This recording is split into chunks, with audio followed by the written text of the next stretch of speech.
हमारे पूर्वज आपने देखे होंगे, हमने तो खूब याद है, झोंपड़ियों में टाइम पास करके कई कई पीढ़ी।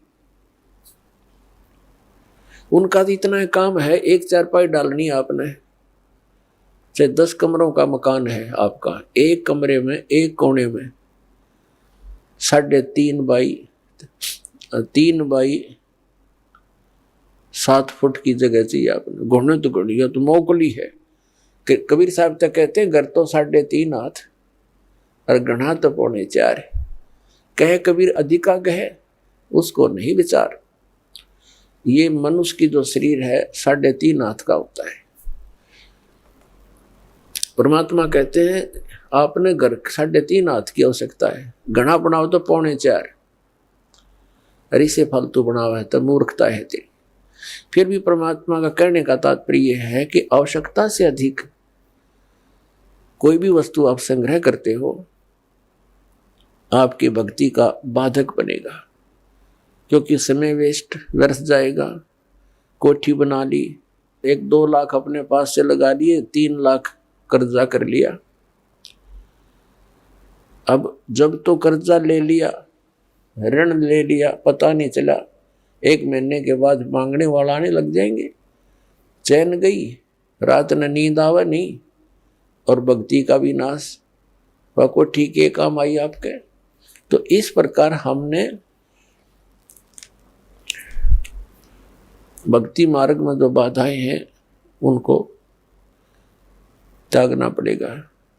अब क्या बताते हैं, परमात्मा ने हमें कितनी सद्बुद्धि दे रखी है, और ये भक्ति ना करने से इन कोठी बंगले बनाने में और धन बढ़ाने में अपना जीवन व्यर्थ कर जाएंगे, तो फिर क्या होगा।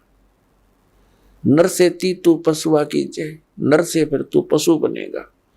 नर से तू पशुआ कीजिए, गद्दा बैल बनाई, अरे ये सुंदर भोजन का मन बोरे कि तो कुर्डी सरने जाई। ओए होए, अपने आत्मा इतना कुछ सुनकर भी हमारे यह बात अंदर जगह बनाती नहीं,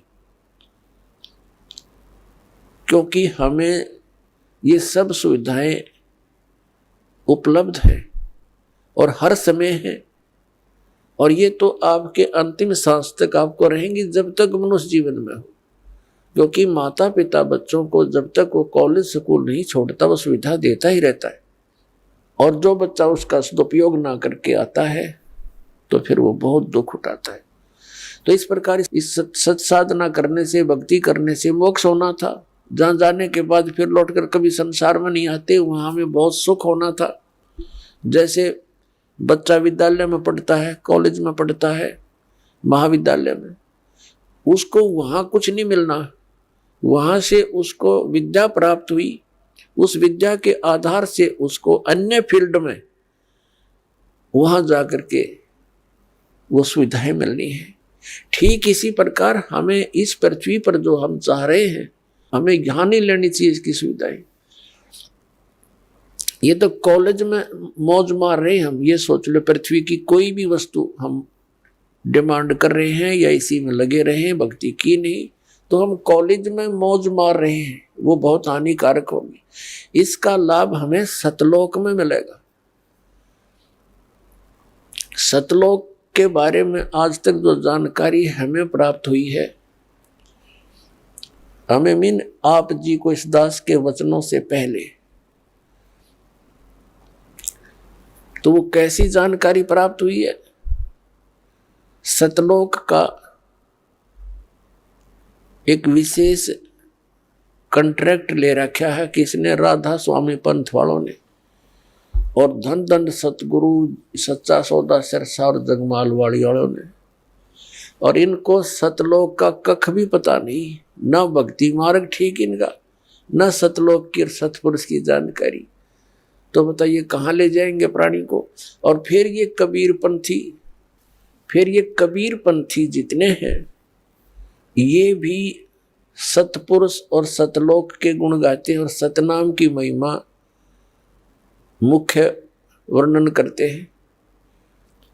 इस दास ने इन सभी पंथों के ग्रंथों को बहुत गहराई से जाना, समझा, पढ़ा और फिर परमात्मा से प्राप्त उस यथार्थ ज्ञान से तुलना की। इन कबीर पंथियों के पास भक्ति मार्ग की ABCD भी नहीं है, और ना इन राधा स्वामी, जय गुरुदेव और ये सच्चा सौदा सिरसा वाले और जगमाल वाली इनके पास, और ना इन अन्य संतों के पास तो होना कहा, ना इन आचार्य और शंकराचार्यों के पास भक्ति मार्ग। ये तो सतलोक जानते ही नहीं, इनका तो सब्जेक्ट है नहीं। ये तो श्री राम, श्री कृष्ण, श्री विष्णु और श्री शंकर भगवान की पूजा तक सीमित किए हुए हैं, आचार्य और शंकराचार्य। और ये सुधांशु जी महाराज और ये आसाराम जी महाराज और ये सतपाल जी महाराज और ये बालयोगेश्वर जी महाराज और ये सारे कृपालु जी महाराज और ये दूसरे जितने ये ब्रह्म ऋषि कुमार, ये इस तरह के सारे ये कख नहीं इनके पास भक्ति मार्ग का। पूरे विश्व को डबोए बैठे, अपना नाश कर रहे।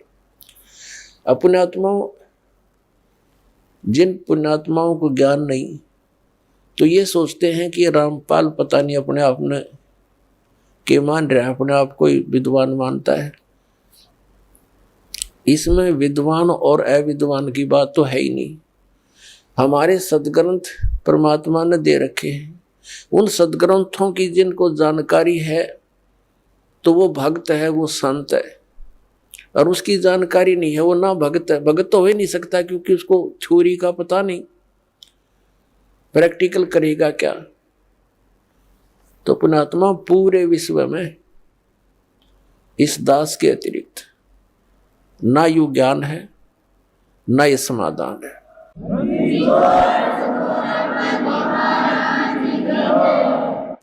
ये वचन प्रथम बार कोई सुनता है तो उसको खटकते हैं, लेकिन समय आने पर ये अच्छे भी लगेंगे, मीठे लगेंगे।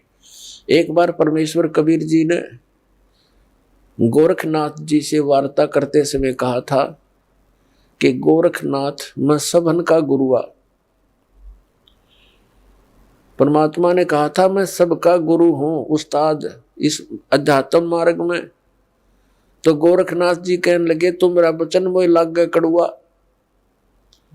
कि आपकी बात मुझे अच्छी नहीं लगती, आप कहते हो मैं सबका गुरु हूं।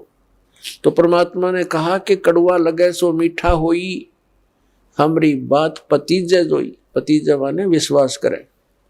परमात्मा ने कहा था ये जो कड़ुआ लगे सो मीठा होई। आज आपके गले नहीं उतरी ये बात कि मैं सबका गुरु हूं, मैं सदगुरु हूं, वो अलग बात है, लेकिन कड़ुआ लगे सो मीठा होई, हमारी बात पतीजे जोई। विश्वास करो, मैं जो बता रहा हूं इस पर करके देखो, अध्ययन करो, सदग्रंथों को चेक करो, फिर ये बात आपको सच्ची महसूस होगी जो दास ने अभी कहा था।